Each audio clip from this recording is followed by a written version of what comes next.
విజయవాడలో ration mafia విచ్చలవిడిగా రెచ్చిపోతుంది. పోటీలు పడి రేషన్ బియ్యాన్ని పక్కదారి పట్టించేందుకు ముఠాలుగా విడిపోయి ఆధిపత్యం కోసం వెంపర్లాడుతున్నారు. కృష్ణలంక మీద పట్టు కోసం ఒకరిపై ఒకరు దాడులు చేసుకునేందుకు సైతం వెనుకడుగు వేయడం లేదు. దీనంతా అరికట్టాల్సిన అధికారులు మామూళ్ల మత్తులో జోగుతున్నారన్న విమర్శలు వస్తున్నాయి. రేషన్ మాఫియాకు రాజకీయ నాయకుల అండదండలు పుష్కలంగా ఉండటంతో పేటరేగిపోతున్నారు. రేషన్ మాఫియా చీకటి సామ్రాజ్యంపై బీఆర్కే న్యూస్ ఫోకస్ పెట్టింది. రాజకీయ చైతన్యం కలిగిన విజయవాడలో రేషన్ మాఫియాపై పట్టు కోసం యుద్ధాలు జరుగుతున్నాయి. కృష్ణలంకపై ఆధిపత్యం కోసం రేషన్ మాఫియా ముఠాలుగా విడిపోయి ఒకరిపై మరొకరు దాడులు చేయించుకుంటున్నారు. కృష్ణలంకలో రేషన్ డాన్ నరేంద్ర చెప్పిందే శాసనం. ఆయన ఎవరికి చెప్తే వారికే డీలర్లు బియ్యాన్ని అమ్మాలి, లేకపోతే వారిపై అధికారులు వరుస దాడులు జరుగుతాయి.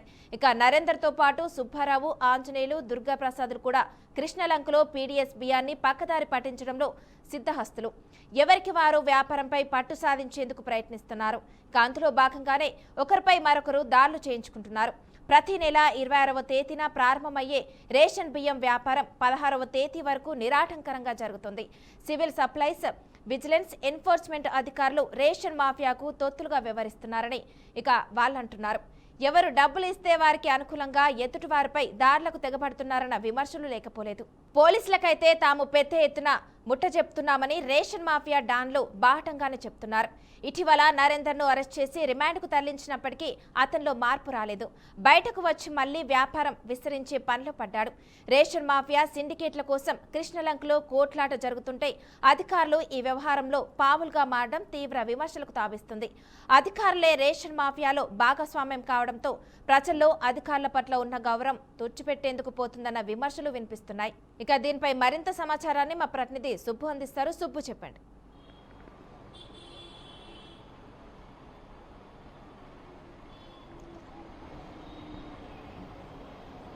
ఓకే, విజయవాడలో రేషన్ మాఫియా విచ్చలవిడిగా చెలరేగిపోతుందని చెప్పుకోవచ్చు. రేషన్ బియ్యాన్ని పక్కదారి పట్టించడానికి కొంతమంది వ్యక్తులు అదే పనిగా పెట్టుకొని వ్యాపారం అదే రేషన్ బియ్యాన్ని పక్కదారి పట్టించడమే పెద్ద వ్యాపారంగా పెట్టుకున్నారు.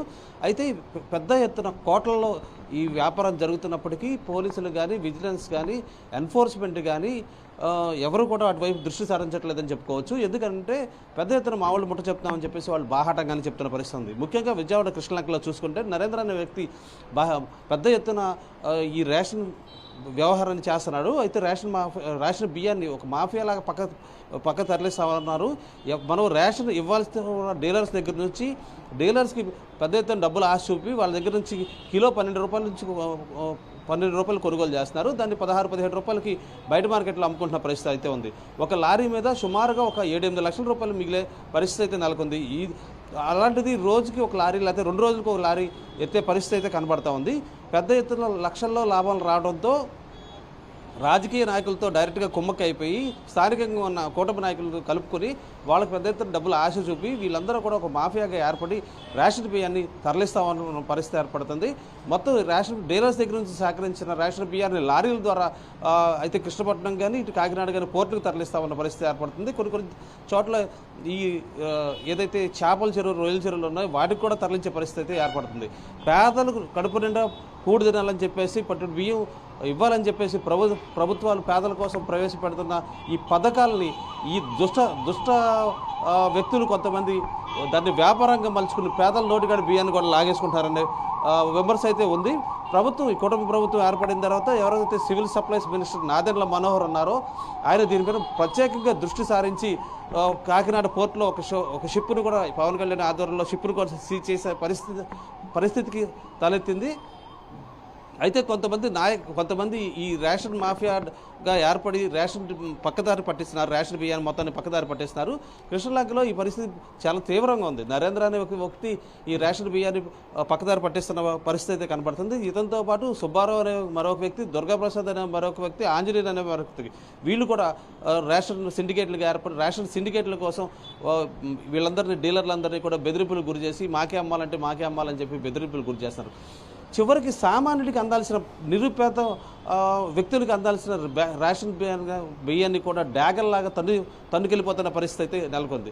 దీని అంతటినీ అధికారులు అరికట్టాల్సిన బాధ్యత అధికారుల పైన ఉంది, పొలిటీషియన్స్ పైన కూడా ఉంది. అయితే పొలిటీషియన్స్ని, అధికారులని ఈ రేషన్ మాఫియా డాన్స్ పెద్ద ఎత్తున డబ్బులు ఆశ చూపించి వాళ్ళందరినీ కూడా కామ్గా ఉండేటట్టు చేస్తున్నారని చెప్పి విమర్శలు అయితే అనిపిస్తున్నాయి. అయితే ఇందులో ఇంకొకటి ఉంది. ఈ రేషన్ మాఫియా డాన్స్ మధ్య నెలకొన్న పోటీ కారణంగా ఒకరు అధికారులకు పెద్ద ఎత్తున డబ్బులు ఇచ్చి ఒకరి మీద ఒకరు దాడి చేయించుకునే పరిస్థితి ఏర్పడుతుంది. ఈ మొత్తం పరిస్థితి అంతా కూడా చాలా గందరగోళంగాను చాలా సమాజంలో అశాంతి నెలకొల్పే పరిస్థితి అయితే నెలకొని ఉంది. దీనిపైన ఇప్పటికైనా అధికారులు కళ్ళు తెరిచి నిజంగా ఈ రేషన్ మాఫియాని అరికడితే చాలా మంచి జరుగుద్ది, ప్రభుత్వానికి పేదవాళ్ళకు మంచి జరుగుద్ది అని చెప్పేసి కూడా అక్కడ మనకి చాలామంది వివరించిన పరిస్థితి అయితే నెలకొంది. ఇది ఇక్కడ టోటల్గా గ్రౌండ్ లెవెల్లో ఉన్న పరిస్థితి. Okay, thank you Subbu, thanks for the update.